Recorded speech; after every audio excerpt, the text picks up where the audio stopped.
ফুটবলের সব খবরাখবর সবার আগে পেতে এখনই সাবস্ক্রাইব করুন এবং বেল বাটনে প্রেস করুন।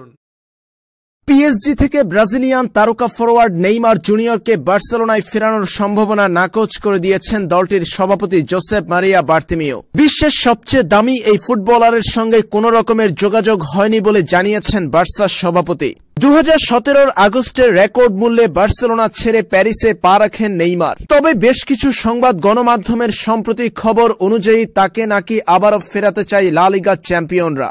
নেইমারের বার্সেলোনায় ফেরার সম্ভাবনা নিয়ে স্প্যানিশ গণমাধ্যমে গুঞ্জন উঠেছে ভালো করেই। 27 বছর বয়সী ব্রাজিলিয়ান এই তারকাকে এতদিন দলে ফেরানোর গুঞ্জন নিয়ে মুখ না খুললেও এবার কথা বলেছেন বার্সা সভাপতি জোসেপ মারিয়া বার্তিমিও। নেইমারের দলবদল প্রসঙ্গে তিনি বলেন, নেইমারের বাবা বা তার সঙ্গে আমাদের কোনো রকমের আলোচনা হয়নি। আমরা কখনোই তাদের সঙ্গে দলবদল নিয়ে কথা বলিনি। আমরা এখন পরের মৌসুমের জন্য চিন্তা করছি।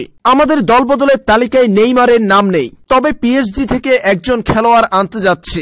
আগামী মৌসুমে আমরা নেইমারের মানের একজন খেলোয়াড়কে পিএসজি থেকে আনার চেষ্টায় আছি। নেইমারকে বার্সায় ফেরানোর গুঞ্জন উড়িয়ে দিলেন বার্সা প্রেসিডেন্ট বার্তিমিও। উল্লেখ্য, বর্তমানে পায়ের ইনজুরি নিয়ে 2.5 মাসের জন্য মাঠের বাহিরে নেইমার। ইনজুরির আগ পর্যন্ত চলতি মৌসুমে এখন পর্যন্ত 23 ম্যাচে 20 গোল করেছেন তিনি।